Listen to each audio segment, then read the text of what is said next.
केजरीवाल सरकार ने आज दिल्ली का बजट पेश कर लिया है। बजट पेश करने के साथ साथ एक बड़ा ऐलान किया गया है कि दिल्ली में महिलाओं को 1,000 रुपये हर महीना दिया जाएगा 18 साल से ज़्यादा उम्र की। हालांकि टर्म एंड कंडीशन भी अप्लाई है, लेकिन इस बारे में बातचीत करने के लिए आम आदमी पार्टी के विधायक शिवचरण गोयल हमारे साथ हैं। गोयल जी, ये जो 1,000 रुपये आपने देने की बात कही है, क्या लगता है कि चुनाव को देखते हुए आपने ये ऐलान किया? ये सरकार कहने के लिए भगवान श्री राम के आदर्शों पर चलने वाली सरकार है और उनका मानना है कि भगवान श्री राम के राज्य में जब तक महिलाएं सशक्त नहीं होंगी, महिलाओं को एक पावर नहीं होगी, उसको देखते हुए आज ये जो बजट में प्रावधान किया गया है कि हर जो महिला 18 साल से ऊपर हैं, उसमें जो महिलाएं हमारी बच्चियां कॉलेज जाती हैं, बाज़ार में निकलती हैं, हमारी जो बुजुर्ग महिलाएं हैं, जो घरेलू महिलाएं हैं, उन्हें कहीं ना कहीं आर्थिक संकट का सामना करना पड़ता है। आज जो ये 1,000 रुपये का ऐलान किया गया है, इससे कहीं ना कहीं महिलाएं मजबूत होंगी, तो महिलाएं मजबूत होंगी तो पूरा परिवार मजबूत होगा। उसके अंदर पूरा एक परिवार का एक ताना बाना बुनकर आज ये बजट पेश किया गया है। तो आज मेन तो यही था, बाकी तो हम हर साल हमारा एजुकेशन है, हेल्थ है, आपका ट्रांसपोर्ट है, पॉल्यूशन है, हर जगह कुछ ना कुछ ऐड होता ही है। लेकिन आज सबसे बड़ा जो प्रोग्राम था, ऐतिहासिक प्रोग्राम, कि दिल्ली की सरकार ने महिलाओं के लिए और बेहतर कार्य शुरू किया गया। और भी विधायक इस वक्त निकलते हुए नजर आ रहे हैं, उन सबसे बातचीत करने की कोशिश करते हैं। रोहित महरोलिया, बड़ी घोषणा 1,000 रुपये प्रति महीना 18 साल से ज़्यादा उम्र की। हालांकि टर्म्स एंड कंडीशन उसमें आपने लगा दी है कि जो टैक्स बढ़ता हो, जिसको पेंशन मिलता हो, क्या कहेंगे? देखिए, ये बहुत ही शानदार और बहुत ही स्वागत के योग्य घोषणा है कि इसमें जो दिल्ली के अंदर हमारी रहने वाली जो बहनें हैं, ख़ासतौर से जो गरीब तबके में, वो अपनी ज़रूरतों के लिए अक्सर डिपेंड रहती थी अपने हस्बैंड पे या अपने पिता पे, तो कहीं ना कहीं उनको बहुत राहत भी मिलेगी। और मुझे लगता है कि ये बहुत सकारात्मक कदम है सरकार का, और मुझे लगता है कि दिल्ली की बहनें दोनों हाथों से आशीर्वाद देंगे हमारी सरकार को भी, अरविंद केजरीवाल जी को भी। अब आप भी राम राज्य की बात करने लगे। अक्सर बीजेपी इस तरह की बातें करते हैं। क्या आपको लगता है कि अरविंद केजरीवाल अब बीजेपी वाले उस पर चलने लग गए हैं राह पर कि राम राज्य से ही काम चलेगा? देखिए, राम राज्य का मतलब है सच्चाई ईमानदारी से काम करना, लोगों के लिए सबको समानता के साथ उनका अधिकार मिले, ये राम राज्य था। राम राज्य का मतलब किसी और धारणा से नहीं है। राम राज्य का मतलब है जो पंक्ति में खड़ा आखिरी व्यक्ति भी है, उस तक भी सारी सुविधा पहुंचाए, और यही अच्छी सरकार का एक अच्छा काम है। अरविंद केजरीवाल जी ऐसे राम राज्य की स्थापना करना चाहते हैं जहां ईमानदारी से, मेहनत से, सच्चाई से लोगों तक उनके टैक्स का पैसा उन सुविधा के रूप में पहुंचे। यही राम राज्य का तरीका है। और भी लोग हैं, उनसे बात करने की कोशिश करते हैं।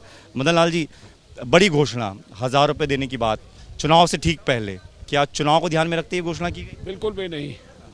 ये एक पॉपुलर गवर्नमेंट है जो हर साल नए नए इनोवेटिव आइडियाज़ ढूंढती है, और लोगों का जीवन स्तर कैसे और ज़्यादा ऊंचा हो, लोगों को और कैसे ज़्यादा परचेजिंग पावर बढ़ाई जाए, उसके लिए लगातार प्रयत्नशील है। उसी दिशा में ऐसे लोगों को जो इनकम टैक्स नहीं देते, देखिए एक सबसे बड़ी बात यह है कि जो इनकम टैक्स नहीं देते, इसका मतलब वो गरीबी की रेखा से नीचे हैं, तो उनको अगर 1,000 रुपया मिलता है तो ये बहुत बड़ी बात है।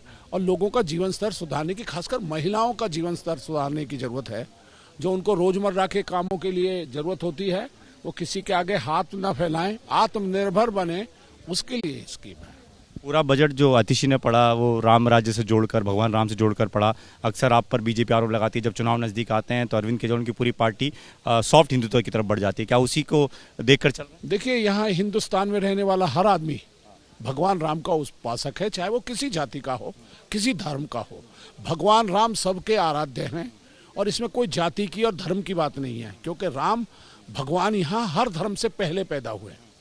तो मुझे लगता है कि उनके राम राज्य की कल्पना इसलिए भी करनी चाहिए कि वो एक ऐसा राज्य था जहाँ सारी जनता खुशी थी।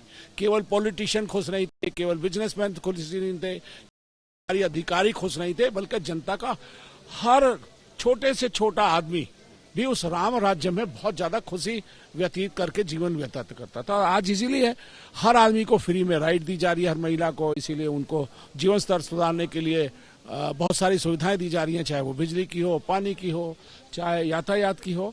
इन सब का ध्यान केवल इसलिए दिया जाता है कि भगवान राम के ज़माने में जो सब लोगों का ख्याल भगवान रखते थे, उसी तरह अरविंद केजरीवाल जी अपने सारे जितने लोग हैं दिल्ली के, उनको उनकी ज़रूरतों को और उनके जीवन स्तर को कैसे बढ़ाया जाए, कैसे अच्छा किया जाए, उसी को ध्यान में रख के सारी योजनाएं बना रहे हैं।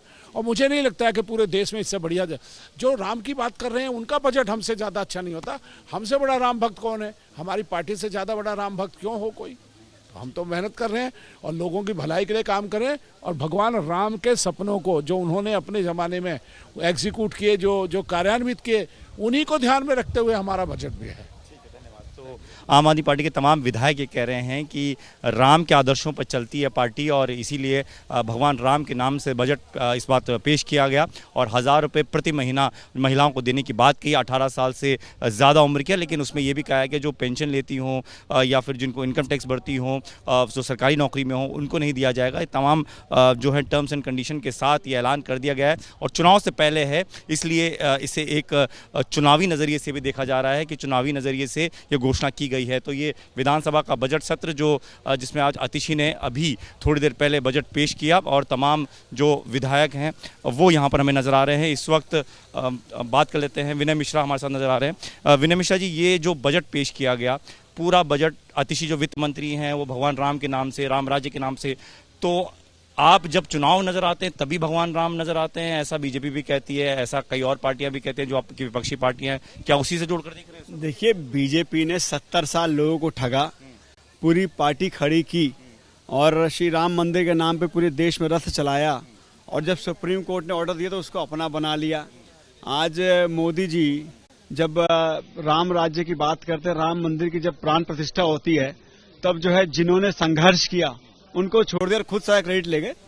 परंतु अरविंद केजरीवाल जी ने राम राज्य की जो परिकल्पनाएं थी, जो राम राज्य में बात की जाती थी, जो काम होने चाहिए थे, वो दिल्ली में करके दिखाया। आज आप देखिए, आप दिल्ली में मुफ्त बिजली मिल रही है, रोजगार की बात हो रही है, महिलाओं के सम्मान की बात हो रही है, मुख्यमंत्री महिला सम्मान योजना, आज महिलाओं के सशक्तिकरण की बात सबने की, लेकिन सम्मान अगर किसी ने दिया तो अरविंद केजरीवाल जी ने दिया। श्रवण कुमार की बात सबने की, लेकिन श्रवण कुमार कौन बना? अरविंद केजरीवाल बना। तो अरविंद केजरीवाल सिर्फ बातें नहीं करते, काम करके दिखाते। और राम राज्य के जो 10 सूत्र उन्होंने विधानसभा में प्रस्तुत किया था, आज नहीं, आज से 2 साल पहले प्रस्तुत कर दिया था। तो आज राम राज्य की बाकी नेताओं ने सिर्फ बात की, इन्होंने राम राज्य की जो योजनाएं थी वो जमीन पे लागू करके दिखाया। ये अरविंद केजरीवाल है।